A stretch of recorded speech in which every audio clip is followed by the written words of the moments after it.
vous disiez que elle n'a pas cette somme-là, mais elle vous exige une certaine somme pour son entretien. C'est par rapport à cela que je dis, à la base, c'est l'homme qui s'occupe de la femme, puisque vous êtes en relation. Si je suis seule, d'accord, j'ai mon argent, je sais comment je vais gérer, je sais comment je vais faire. Si je veux, je m'entretiens, si je veux, je m'entretiens pas. Mais non, je suis avec un partenaire qui a certaines exigences. Il voudrait que je sois ci, il voudrait que je sois ça. Maintenant, mon salaire ne me permet pas de le satisfaire, en fait, si je vais employer le terme. Ok. Donc, à lui de m'apporter son support. S'il le fait, il peut donc dire à la femme, vu que ton salaire, tu n'arrives même pas à t'entretenir avec, reste à la maison, à la cuisine. Est-ce qu'on peut être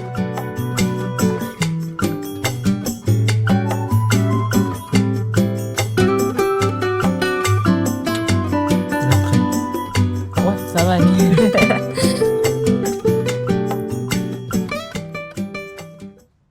Man, it's your boy Papito. Welcome back to another video.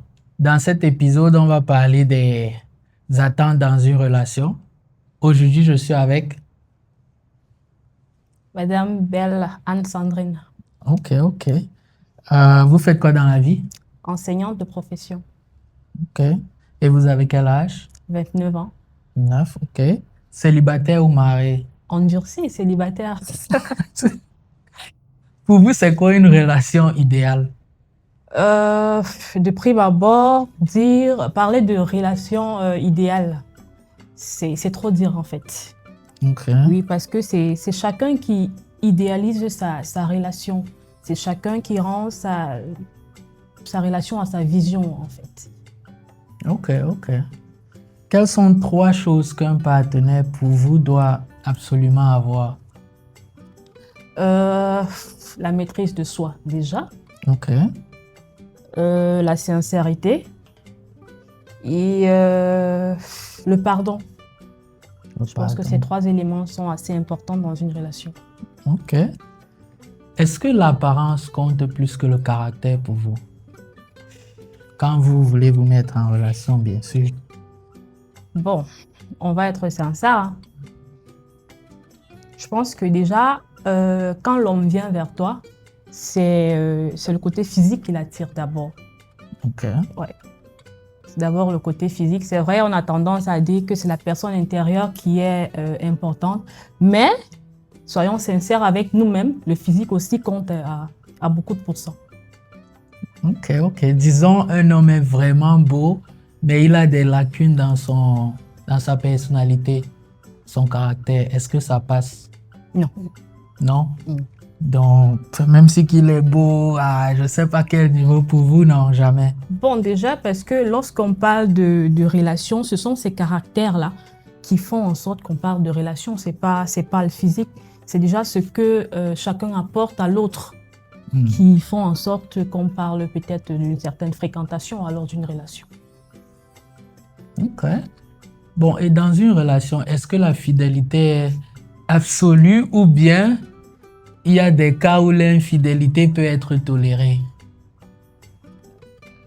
Déjà, à la base, je pense, vous allez me permettre, hein, quand Dieu créa l'homme et la femme, je ne pense pas qu'il avait dit que tu peux te trouver une autre femme. Bon, après, you manage. Non. C'est vrai, ça arrive. Ça arrive déjà de la nature imparfaite de l'être humain. Ça arrive. Mais mettre ça dans les critères ou alors dans des principes de vie, franchement, c'est... Même l'homme le plus infidèle voudrait avoir un partenaire fidèle, quoi. Oh, wow. Ça c'est vraiment fort, je dois noter ça.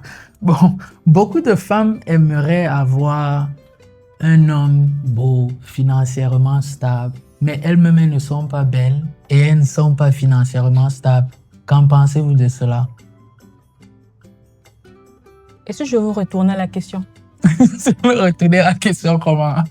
Non, moi, je ne peux pas me mettre avec une femme qui n'est pas belle, déjà de 1, et qui ne peut pas s'entretenir.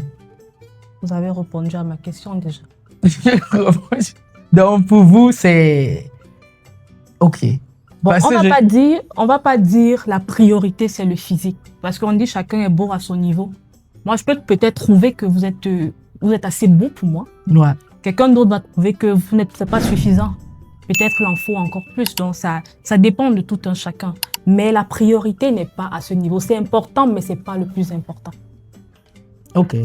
Bon, je pense que ma question n'était pas très claire. Je vais essayer de... Je ne sais pas si je peux éclaircir ça vraiment, mais il y a des femmes, par exemple, elles vont dire d'un homme, je veux X montant pour mon entretien chaque mois, alors qu'elles-mêmes, elles ne sont pas... Leur salaire n'atteint même pas les montants là.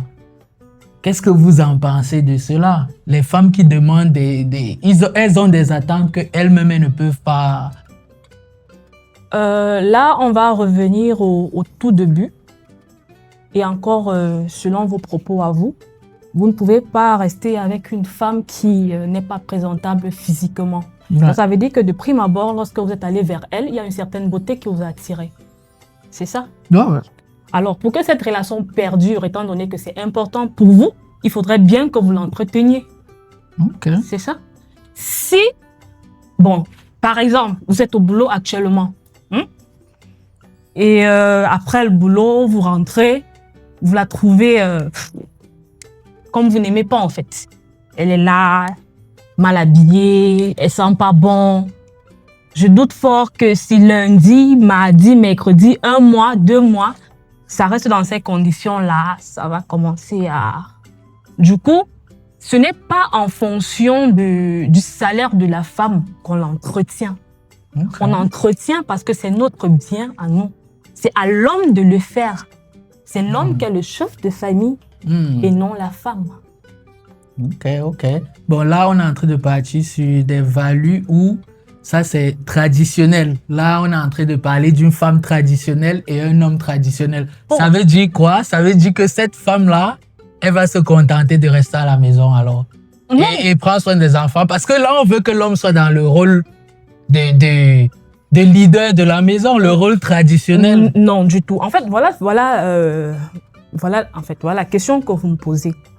Étant donné que elle voudrait avoir une certaine somme pour s'entretenir, déjà que l'entretien de la femme, le métier que vous faites, je pense que ça vous permet de prime abord d'avoir un certain aperçu de... Dans la sincérité. Dans la sincérité. D'accord? Ouais. Alors, vous disiez que elle n'a pas cette somme-là, mais elle vous exige une certaine somme pour son entretien. C'est par rapport à cela que je dis, à la base, c'est l'homme qui s'occupe de la femme, puisque vous êtes en relation. Si je suis seule, d'accord, j'ai mon argent, je sais comment je vais gérer, je sais comment je vais faire. Si je veux, je m'entretiens. Si je veux, je ne m'entretiens pas. Mais non, je suis avec un partenaire qui a certaines exigences. Il voudrait que je sois ci, il voudrait que je sois ça. Maintenant, mon salaire ne me permet pas de le satisfaire, en fait, si je vais employer le terme. Ok.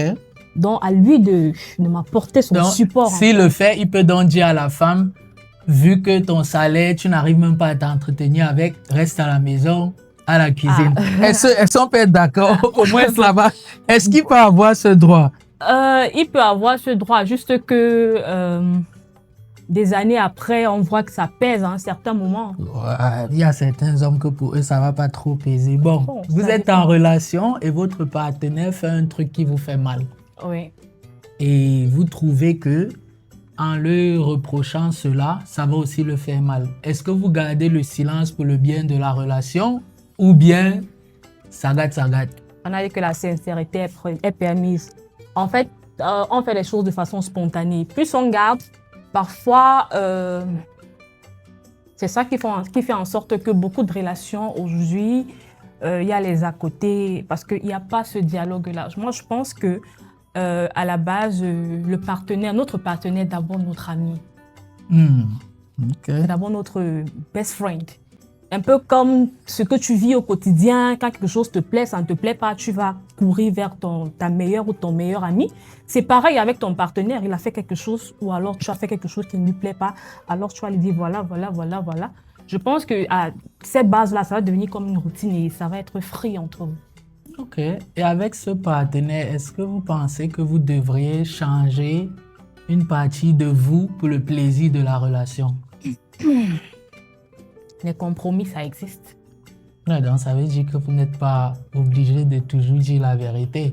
Non, c'est dans un certain contexte. Les compromis, ça existe. Peut-être que je vais parler du domaine, en fait, parlant du caractère. Oui, parlant du caractère, il y a des choses qu'on peut passer déjà. Si j'accepte être avec vous, par exemple, ce n'est pas parce que vous êtes bien à 100%, non. Ça veut dire que peut-être dans 100%, il y a 40 ou 50% des habitudes que vous avez qui me plaisent. Il y a 50 qui ne sont pas bons, je peux faire avec. Et avec le temps, on peut voir comment on va changer. Ok. Et côté tromperie, si votre partenaire vous trompe avec une femme moins belle que vous, est-ce que ça vous dérange? Déjà que ça arrive même tout le temps, c'est ce que les hommes font. Donc vous préférez qu'elle soit comment? Plus belle ou... Je ne préfère même pas qu'il y en ait. Qu'elle soit belle, pas belle, ça ne devrait même pas exister. Donc tromperie égale à tromperie. Simplement. Et si après quelques années, votre partenaire, je ne sais pas comment dire ça, il n'atteint plus vos attentes physiques. Peut-être vous l'avez rencontré, il était bien musclé et après quelques années, il ne remplit plus ce que vous recherchez. Est-ce que vous le quittez ou bien vous restez?